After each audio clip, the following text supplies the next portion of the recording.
첫 시간 주님께 안녕하세요. 대강교회 오훈 목사입니다. 5월 20일 월요일입니다. 하나님 우리에게 준 말씀은 신명기 21장 15절에서 23절까지 말씀입니다. 어떤 사람이 두 아내를 두었는데 하나는 사랑을 받고 하나는 미움을 받다가 그 사랑을 받는 자와 미움을 받는 자가 둘 다 아들을 낳았다 하자.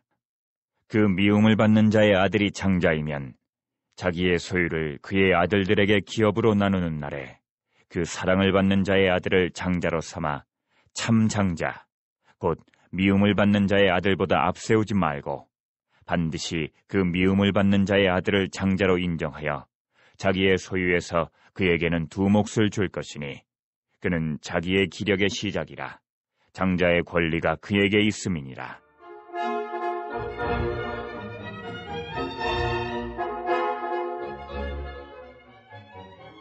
사람에게 완악하고 패역한 아들이 있어 그의 아버지의 말이나 그 어머니의 말을 순종하지 아니하고 부모가 징계하여도 순종하지 아니하거든. 그의 부모가 그를 끌고 성문에 이르러 그 성읍 장로들에게 나아가서 그 성읍 장로들에게 말하기를 우리의 이 자식은 완악하고 패역하여 우리 말을 듣지 아니하고 방탕하며 술에 잠긴 자라 하면 그 성읍의 모든 사람들이 그를 돌로 쳐 죽일지니 이같이 네가 너희 중에서 악을 제하라. 그리하면 온 이스라엘이 듣고 두려워하리라.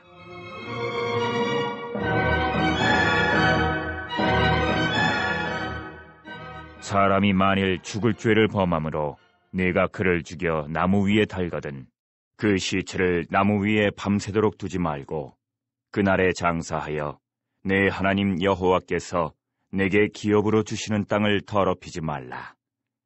나무에 달린 자는 하나님께 저주를 받았음이니라. 아멘. 오늘 말씀은 가정에서 일어나는 슬픈 일에 대해서 말씀하고 있습니다. 15절에 어떤 사람이 두 아내를 두었는데 이렇게 나옵니다. 벌써 조짐이 보이죠? 야곱의 가정도 생각이 납니다. 미움받는 아내와 사랑받는 아내가 있다는 것이죠. 둘 다 아들을 낳았습니다. 그런데 미움받는 아내가 먼저 아들을 낳았죠. 그래서 당연히 장자는 미움받는 아내의 아들이 장자입니다. 그런데 사람의 마음이라는 것이 그렇죠. 사랑받는 아내의 아들을 장자로 삼고 싶은 겁니다. 장자는 다른 자녀들보다 2배의 몫을 받기 때문입니다. 그래서 사랑받는 아내의 아들에게 그 몫을 주고 싶은 것이죠. 그런데 율법은 절대 그렇게 해서는 안 된다라고 말합니다.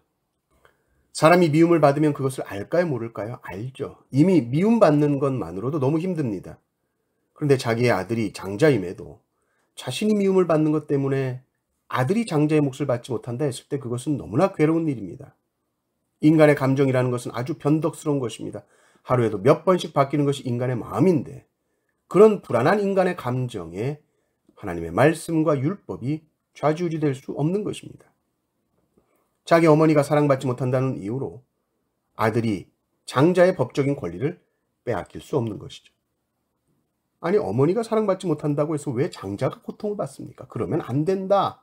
하나님의 백성은 자기 감정에 따라 살면 안 되고 의로우신 하나님을 따라 공의롭게 살아야 된다는 것입니다. 또 18절부터 보면 부모를 공경하지 않는 아들이 나옵니다. 완악하고 패역한 아들이 나오죠. 이 아들은 이미 가정 안에서 부모가 간청도 했고 충고도 했습니다. 그런데 듣지 않습니다. 그래서 그를 끌고 성읍 장로들에게 데리고 온 것입니다. 그럼에도 불구하고 계속해서 이 아들은 방탕하며 술에 잠겨 있었던 것이죠. 그러면 어떻게 해야 되는가? 이 자식은 모든 사람들이 돌로 쳐 죽여라. 이렇게 말합니다. 너희 중에서 악을 제하라. 이렇게 나옵니다. 온 이스라엘이 듣고 두려워해라. 이렇게 말합니다. 가정의 문제는 그 한 가정만의 문제가 아닙니다. 그러니까 니들 가정 일이니까 그냥 니들 알아서 해. 공동체는 그렇게 말할 수 없습니다. 공동체 안에서 한 가정이 스스로 그 가정의 문제를 해결하지 못할 때가 많습니다. 그래서 성읍 장로들에게 요청하게 되는 것이죠. 장로들은 이것을 공동체의 문제로 알고 해결하려고 애써야 합니다. 이 한 가정으로 인해 공동체 전체에 죄가 퍼질 수 있기 때문입니다. 죄는 마치 누룩과 같죠. 삽시간에.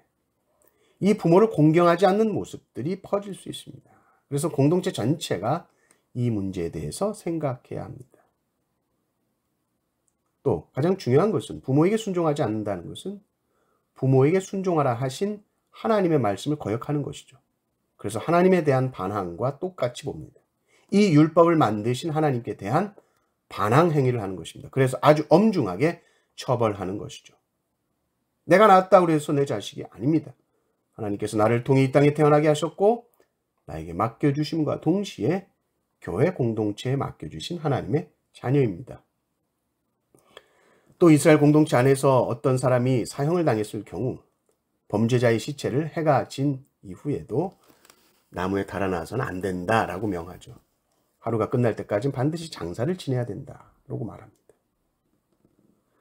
만약에 그렇지 않았다고 한번 생각해 보십시오. 시체를 밤새 내버려두면 어떻게 될까요? 야생동물과 까마귀의 먹이가 됩니다. 그러면 그 희생자의 아내와 가족들, 너무 괴로운 것이죠.